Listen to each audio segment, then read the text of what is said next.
Praise the Lord. God bless you all. परमेश्वर आप सबको बहुत सारी बरकत दे।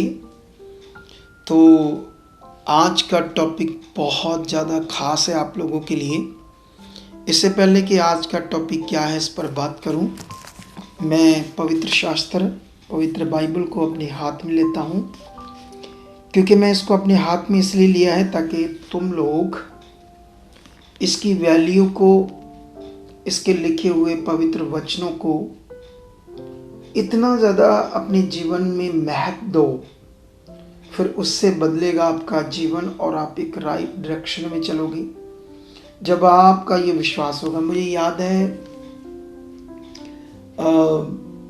जब मैं शुरू में प्रभु यीशु मसीह में आया तो जब मुझे वचनों की समझ आई, ये वचन ये कहता है, ये वचन ये कहता है, तो मैं वचनों को अंदर से बड़ा दर्जा देने लगा। प्रभु का वचन ये, प्रभु ने ऐसा कहा है। उन दिनों में पहले मैं एक कॉन्ट्रैक्टर था, वेटरों का भी और बिल्डिंग लाइन में भी कॉन्ट्रैक्टर था, तो मैं ड्रिंक भी कर लेता था, छोटा मोटा नशा भी कर लेता था, यीशु मसीह में जब नहीं था। लेकिन ये बात को याद रखो, जब मुझे पता चला कि नशा बाइबल में लिखा ये दुष्ट की चीज़ है, तो मैं देखता भी नहीं था डर से। मेरे अंदर वचन का महत्व इतना काम करने लगा। तो ये बड़ा स्टैंडर्ड इसका है जो हमारे जीवन में होना चाहिए। और परमेश्वर ने भी कहा कि मैंने अपने बड़े नाम से भी ज़्यादा महत्व किसको दिया? अपने वचन को दिया है। सो आज टॉपिक है, अगर आपकी प्रार्थना बीच बीच में रुक जाती है और आप कई सारी बातों से, अनसेंसली बातों से परेशान हो जाते हो, तो खास ये वचन आपके लिए, ये टॉपिक। तो आइए हम स्टार्ट करते हैं। वो लोग बहन भाई जो अच्छे से प्रार्थना नहीं कर पाते, आत्मा से भरकर प्रार्थना नहीं करते, कर नहीं पाते, या प्रार्थना का महत्व उनके जीवन में इतने अच्छे से नहीं है कि प्रार्थना एक्चुअली में क्यों करना ज़रूरी है, प्रार्थना करने का महत्व क्या है और कैसे ये अच्छे से प्रार्थना हो सकती है। तो ये बहुत बड़ा टॉपिक है। और इससे पहले मैं आपको बताना चाहता हूँ, एक उदाहरण देता हूँ। जैसे मान लो एक बैटरी, जब उसे हम चार्ज करते हैं ना, जैसे ये हमारे कैमरे लगे, इसमें भी एक बैटरी लगती है। तो ये लोग क्या करते हैं, उसको चार्ज करते हैं। तो चार्ज होने से जब वो चार्ज हो जाती है तो वो काम करती है ना अपना, उसमें एक पावर आ जाती है। तो जब वो पावर ख़त्म हो जाती है तो फिर उसको चार्ज करना पड़ता है। तो सेम हमारा जो आत्मिक जीवन है, वो भी प्रार्थना क्या करती है, उसको एक चार्ज करती है, हमारे अंदर एक आत्मिक उन्नति को क्रिएट करती है, आत्मिक उन्नति को क्रिएट करती है। ये एक बड़ा विषय है, क्योंकि जब तुम कुरिन्थियस में पढ़ोगे तो ऐसे लिखा है, जो अन्य भाषा में प्रार्थना करता है वह अपनी ही आत्मिक उन्नति करता है। ठीक है। और मैं आप लोगों को एक वचन पढ़ाना चाहता हूँ, 3 यूहन्ना, इसका एक वचन हम परमेश्वर के पवित्र वचन से सुनेंगे। बहुत ही ये पावरफुल वचन है परमेश्वर का। इसको मैं बहुत ऐसे विश्वास करता हूँ इस वचन को। यूहन्ना की 3 पत्री में ऐसे लिखा, 1:2 में, हे प्रियो, मेरी ये प्रार्थना है कि जैसे तू आत्मिक उन्नति कर रहा है वैसे ही तू सब बातों में उन्नति करे और भला चंगा रही। अब इस वचन को ध्यान से सुनो। यूहन्ना परमेश्वर की कलीसिया को लिखता है बात, हे प्रियो, जैसे, मतलब सबसे पहला कहता मेरी ये प्रार्थना है, कहता मैं भी ये परमेश्वर के सामने प्रार्थना करता हूँ जैसे तुम लोग प्रार्थना करके क्या कर रहे हो, आत्मिक उन्नति कर रहे हो। तो आत्मिक उन्नति कर रहे हो और सब बातों में भी फिर उन्नति कर रहे हो, है ना। जैसे परिवार में, आपस में, रिश्ते में, काम काज में, चीज़ों में, सब बातों में बरकत है ना, पैसे में भी, खाने पीने वाली चीज़ों में भी। तो फिर वो लिखता है और सब बातों में वही उन्नति करे और भला चंगा भी रहे, जिससे हमारा शरीर भी चंगा रहे। तो एक वचन ये है और दूसरा वचन मैं तुम लोगों को मत्ती में लेकर जाता हूँ। उसके बाद मैं तुम लोगों को इन सारे वचनों को पढ़ाने के बाद एक ज़बरदस्त पॉइंट आप लोगों को समझाऊंगा। हम पढ़ेंगे मत्ती 26 अध्याय और उसका पढ़ेंगे हम लोग 40 वचन। ऐसे लिखा, ये वो टाइम है अगले दिन जब यीशु मसीह ने पकड़वाए जाना था, तो वो रात गतसमनी बाग की रात है ये, और वहीं का मैं एक वचन पढ़ रहा हूँ आपके लिए। फिर यीशु ने चेलों के पास आकर उन्हें सोते पाया और पतरस से कहा, क्या तुम मेरे साथ एक घड़ी भी ना जाग सके? 41 में लिखा, जागते रहो और प्रार्थना करते रहो कि तुम परीक्षा में ना पड़ो। फिर आगे लिखा, आत्मा तो तैयार है परंतु शरीर दुर्बल है। ये वचन बहुत पावरफुल है प्रार्थना के विषय में, जो आप लोगों को समझना होगा। बाइबल में ये लिखा है कि जब यीशु उस रात प्रार्थना कर रहा था और चेले नहीं कर पा रहे थे क्योंकि रात बहुत हो गई थी और चेलों को हैबिट नहीं थी रात जागकर प्रार्थना करने की, एक वो और दूसरा नेगेटिविटी उस रात अपना काम कर रही थी। चेले इतने स्पिरिट में फिल नहीं थे क्योंकि वैसे भी अकॉर्डिंग टू बाइबल पवित्र आत्मा का दान परमानेंट नहीं था। उन्हें आत्मा शुद्ध था, शुभ के काम करता था, लेकिन परमानेंट उनके अंदर नहीं था। तो इसलिए नेगेटिविटी काम कर सकती थी उनके जीवन में। तो ये जब हुआ, वो प्रार्थना एक घड़ी, मतलब पुराने नियम में एक घड़ी 1 घंटे को लगभग बोलते थे। उसने कहा 1 घंटा भी तो मेरे लिए नहीं जाग पाई, है ना। और बाइबल के अकॉर्डिंग यीशु मसीह ने उन्हें समझाया, जागते रहो, प्रार्थना करते रहो कि तुम परीक्षा में ना पड़ो। आत्मा तो तैयार है, शरीर दुर्बल है। मतलब जो हमारा शारीरिक जीवन है वो दुर्बल है, वो आत्मिक चीज़ें नहीं करता। तो इसीलिए बाइबल में लिखा है, शरीर पर मन लगाना मृत्यु है और आत्मा पर मन लगाना जीवन और शांति है। लेकिन इस वचन के बाद जो यहाँ पर पढ़ा गया है, ये बड़ा विषय है कि हमारा शरीर दुर्बल है, हमेशा नेगेटिव साइड जाता है, आत्मिक साइड नहीं जाता। यही यीशु मसीह चेलों को समझा रहे थे, एक बड़ा पॉइंट। लेकिन मैं तुम्हें और भी कुछ पॉइंट समझाता हूँ। जैसे बाइबल में हम कुलसियों का एक वचन पढ़ेंगे, फिर हम पढ़ेंगे थस्सलुनीकियों का वचन। सबसे पहले हम एक कुलसियों का वचन पढ़ते हैं आप लोगों के लिए।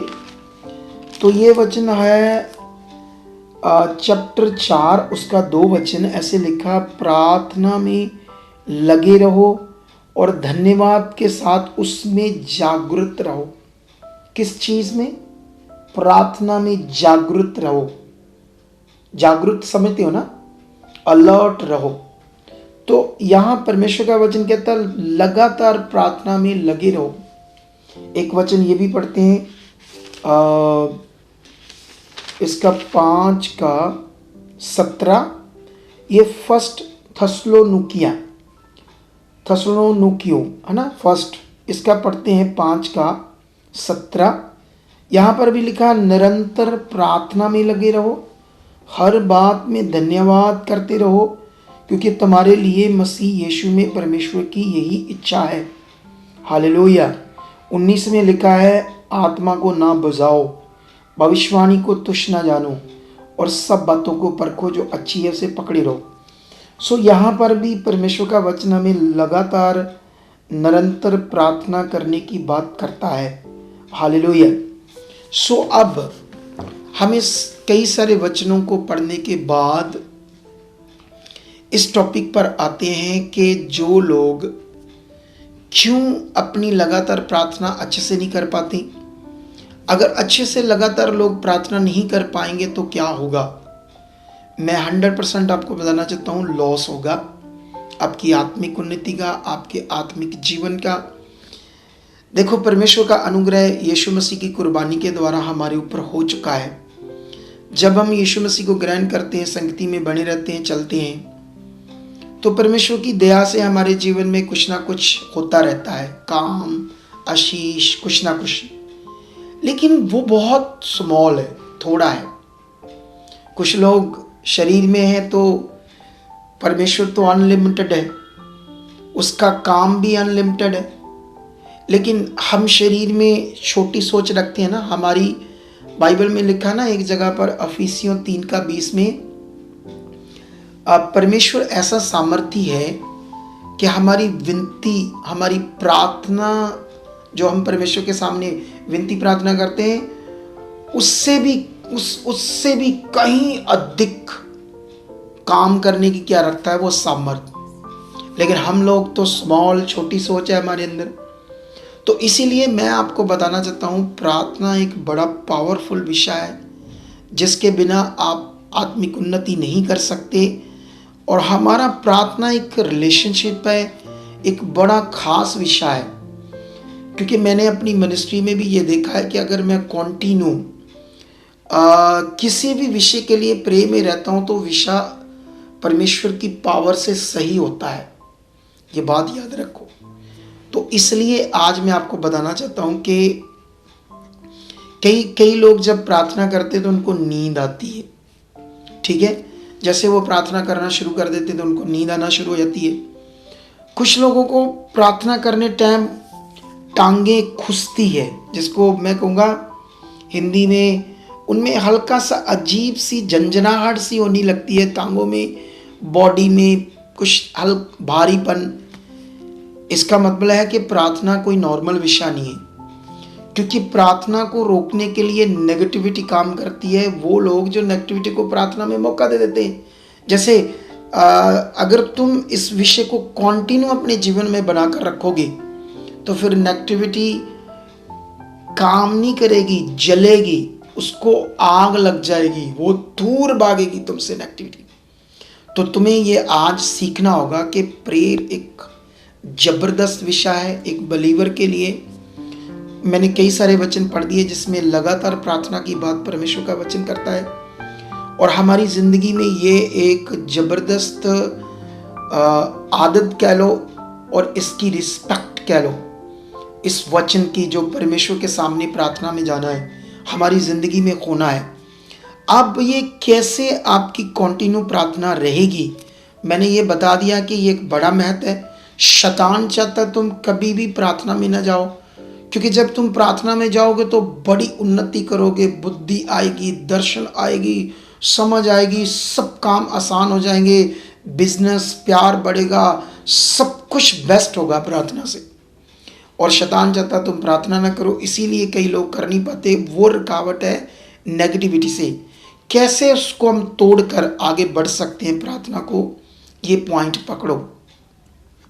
सबसे पहले जब तुम प्रार्थना करने बैठते हो, है ना, अकेले घर में, क्योंकि हमें पर्सनली प्रार्थना करनी चाहिए। जब तुम बैठते हो रूम में अकेले, तुम्हारे साथ ऐसा हो तुम्हें नींद आए, तुम नींद के झटके लगे, तुम्हारी टांगों में कुछ हो, पीठ में दर्द हो, भारीपन हो, तो उस समय सबसे पहले तुमने उसे डांटना है अधिकार से। जो मेरी बॉडी में इस समय हो रहा है, यीशु के सामर्थी नाम से हट जा। फिर तुम लोगों ने क्या करना है, उठ जाना है, कुछ टाइम खड़े होकर धन्यवाद करना है और अंगीकार करना है, मैं प्रेयर वॉरियर बन चुका हूँ, मैं परमेश्वर का स्ट्रॉन्ग बच्चा हूँ, खुदा की सामर्थ मुझ में है, उसका आत्मा मुझ में है और वो काम कर रहा है। बाइबल में एक जगह पर रोमियो में लिखा है, तुम नहीं जानते प्रार्थना किस रीति से करना चाहिए, आत्मा हमारी दुर्बलता में क्या करता है, सहायता करता है। हालेलुया। जब हम प्रार्थना करते हैं तो किस रीति से कैसे करना चाहिए, उस समय पवित्र आत्मा हमारा सहायक है, वो हमारी मदद करता है प्रार्थना करने में। तो उस समय तुम लोगों ने एक अंगीकार करना है और रुकावट को भी मुंह से बोलना है, आउट, तो कुछ नहीं है, तू टूट चुकी, आउट यीशु मसीह के सामर्थी नाम से। और साथ साथ में अंगीकार करना है मुंह से, मैं स्ट्रॉन्ग प्रेयर वॉरियर हूँ, मैं परमेश्वर का पवित्र बच्चा हूँ, उसकी संतान हूँ, मेरे शरीर पर कोई रुकावट नहीं, किसी चीज़ का अधिकार नहीं, क्योंकि मसीह ने मुझे आज़ाद किया, मैं आज़ाद हूँ। इस पॉइंट को आपने बड़ा ज़बरदस्त विश्वास से प्रैक्टिकल करना उस टाइम, और आपने अपना एक स्केड्यूल बनाना है अपनी लाइफ में। ये बड़ा जरूरी है आपके लिए। हालेलुया। एक सिस्टम, एक हैबिट्स बनानी पड़ेगी आपको। सुबह कब बैठना है प्रार्थना में, रात को, शाम को, रात को कब बैठना है, और तब बैठना है। उसको कंटिन्यू अपनी आदत को उसमें डालना, अपनी बॉडी को, अपने शरीर को, ये करना है अपने। ठीक है, सुनो ध्यान से।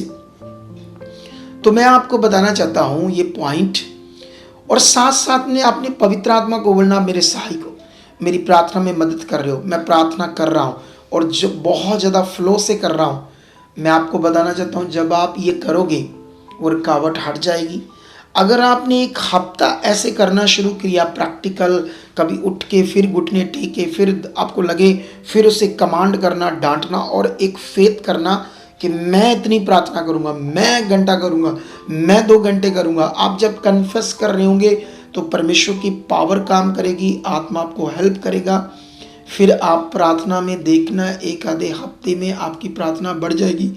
बीच में रुकती कब है? जब आप क्या करते हो, इधर उधर कोई शादी आ गई, काम आ गया, बिजनेस आ गया, किसी दिन ज़्यादा थक गए तो आपने सोचा रहने दो। छोड़ना नहीं है, उस आदत को हटना नहीं है। दानियल के जीवन को देखो, वो 3 बार प्रे में जाता था।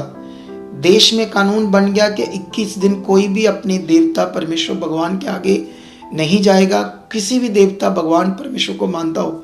लेकिन दानियल जानता था कि ये शाही मोहर लग गई इस हुक्म पर, और ये हुक्म है मौत का। लेकिन मौत भी सामने आने से वो डरा नहीं, अपनी उस आदत को परमेश्वर के सामने तीर बार जाने से हटा नहीं। और जिसका फल क्या निकला, शेरों के मुंह परमेश्वर ने बंद कर दिए, उसको खा नहीं पाए। ये है परमेश्वर के सामने प्रेम में जाने की ताकत। तो ऐसा करने से मैंने दोनों तरफ बता दिया प्रार्थना का बड़ा महत्व, और रुकावट है नेगेटिविटी से, कैसे वो टूटेगी, कैसे तुम इसमें बढ़ सकते हो। और ये जो छोटी छोटी बातों में तुम्हारा झगड़ा आ जाता है, क्लेश हो जाता है, मन पास हो जाता है, परेशान हो जाता है, ये सारा कारण है तुम्हारी आत्मिक उन्नति ना होने का कारण। तो इसका कोई दूसरा विकल्प या सलूशन नहीं है, वो है प्रेयर। इसीलिए तुम लोगों को क्या करना पड़ेगा, कॉन्टिन्यू प्रे जो है वो तुम्हारे अंदर गुस्से को, क्रोध को, क्लेश को, झगड़े को, बॉस ने कोई बात कह दी, कोई हालात आ गया, कोई किसी ने बात कह दी, किसी ने ये बात कह दी। जब एक प्रे करने वाला व्यक्ति नहीं होता तो वो बड़ी जल्दी अपनी पेशेंस खो जाता है और आगे पीछे हो जाता है, सगों उसकी ज़िंदगी में, बल्कि ज़्यादा उसकी ज़िंदगी में गड़बड़ होना स्टार्ट हो जाता है। तो मैंने ये एक शॉर्ट मैसेज तुम्हारे लिए बनाया है ताकि तुम लोग इस विषय को पकड़कर अपनी प्रे लाइफ में स्ट्रांग बन जाओ। और मेरा फेथ है कि आप लोग इस वचन के द्वारा इस पॉइंट को पकड़ चुके होंगे। तो आइए मैं आपके लिए छोटी सी एक प्रे करूंगा। जब भी आपको कोई रुकावट आए, इस वचन को खोलना, सुनना और इस प्रे को भी आपने रिसीव करना। तो आइए आंखें बंद करें। धन्यवाद परमेश्वर। लुब्रो सीखिया नाम रहा। अन्य भाषा करना बहुत जरूरी है। मैं जब मैं आत्मा में प्रार्थना करता हूँ, जब आत्मा आपको प्रार्थना में मदद करता है तो जानते क्या होता है आपके शरीर में? सबसे पहले आपकी बॉडी में एक एनर्जी आती है, एक बड़ी ज़बरदस्त, जैसे आपको फील होगा कि आज मेरी बॉडी में बहुत ताकत है। एक एनर्जी है जब आपके अंदर आत्मा काम करेगा। उसके बाद जब प्रेयर तुम करोगे तो तुम्हारे मुंह से शब्द, चाहे तुम किसी भी बात को करो, चाहे तुम अन्य भाषा बोलो, इतने ज़्यादा तुम्हारे मुंह से फ्लो से बोले जाएंगे, तुम रोक नहीं पाओगे। ये होता है आत्मा जब काम करता है, स्पिरिट। फिर तुम इतनी स्ट्रॉन्ग प्रे करोगे, तुम्हारा मन हटेगा ही। 1 घंटा, 2 घंटे, 3 घंटे, 4 घंटे, 5 घंटे, ये होता आत्मा का फ्लो। तुम्हें लगेगा नहीं बॉडी में कोई थकावट है। ये बड़ा विषय है। और साथ में फ्लो के साथ अन्य भाषा आएगी। तुम्हारे पास पवित्र आत्मा है। जिन्होंने यीशु मसीह को ग्रहण किया है, जिन्होंने यीशु मसीह को कबूल किया है, पवित्र आत्मा उनके पास है। ये विश्वास करना है, मेरे अंदर आत्मा काम करता है, मेरे पास आत्मा है। तो आइए, जितने लोग अन्य भाषा नहीं करते वो विश्वास करो कि मेरे मुंह से अन्य भाषा आ रही है।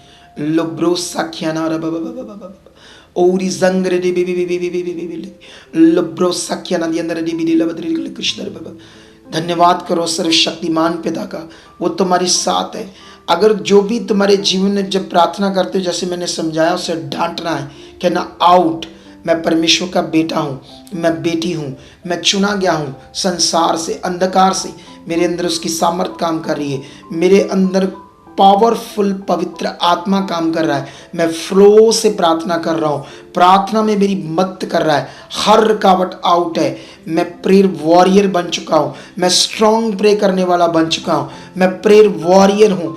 किसी भी तरह की रुकावट मेरी जिंदगी में नहीं है। मैं परमेश्वर की संतान हूँ, इस दुनिया में खास हूँ, परमेश्वर की इच्छा के लिए चुना गया हूँ। मैं बढ़ चुका हूँ प्रार्थना में, मेरे परिवार के मेंबर, मेरे घर में जितने भी लोग हैं, सब प्रार्थना में बढ़ चुके हैं। खुदा ऐसा कर चुका है, उसकी सामर्थ काम कर रही है, मेरे शरीर में काम कर रही है, हर रुकावट टूट चुकी है। मैं प्रार्थना फ्लो के साथ कर रहा हूँ, आत्मा मदद कर रहा है, परमेश्वर की ताकत सामर्थ मुझ में काम कर रही है। मैं बढ़ चुका हूं प्रार्थना में, हर रुकावट टूट चुकी है, मेरी प्रार्थना स्ट्रांग है, मैं स्ट्रांगली प्रार्थना कर चुका हूं, स्ट्रांगली प्रार्थना कर चुका हूं, स्ट्रांगली प्रार्थना कर चुका हूं। उसकी जीव शक्ति मुझ में काम कर रही है। हालेलुया। तो मैंने तो अभी ये लास्ट में एक छोटा सा आपको प्रे का टॉपिक दिया, क्योंकि ये था सिर्फ इस टॉपिक के मुताबिक प्रे करना। अब जो जो भी विषय आपने रखने हैं परमेश्वर के सामने, चाहे आपका बिजनेस का हो, आपके अंदर गंदे सपने आते हो, आप अच्छे से सो नहीं पाते, आपकी बॉडी में कोई रोग है, बीमारी है, तो यीशु के कोड़े खाने से, मार खाने से, मतलब आप टॉपिक को अपने आप आत्मा से समझ आ जाएगा कैसे कैसे करना है। तो परमेश्वर आप सबको बहुत सारी बरकत दे। मैं बिलीव करता हूँ इस टॉपिक से आपको बहुत बड़ी मदद मिल चुकी होगी और आप बड़ी ज़बरदस्त उन्नति और तरक्की करोगे, इस दुनिया में आगे बढ़ोगे। एक ज़बरदस्त प्रॉस्पेरिटी का जीवन तुम और तुम्हारा परिवार जिएगा। इसको आपने ज़बरदस्त टॉपिक को अपने जीवन में सुनना है और लागू करना है इस वचन को। ओके, तो मिलेंगे फिर एक नए टॉपिक के साथ वेडनेसडे, क्योंकि वेडनेसडे एंड सैटरडे में आप लोगों के लिए फ़िलहाल एक शॉर्ट मैसेज, बहुत लंबा नहीं है, 20-22 मिनट का होता है तुम लोगों के लिए। लेकिन याद रखना संडे हीलिंग मीटिंग होगी और ज़बरदस्त होगी, आप लोगों ने पहुंचना है और परमेश्वर आपके साथ है। God bless you. परमेश्वर आपको बढ़ा चुका है, बड़ा प्रेयर वॉरियर बना चुका है। आमेन, आमेन, आमेन।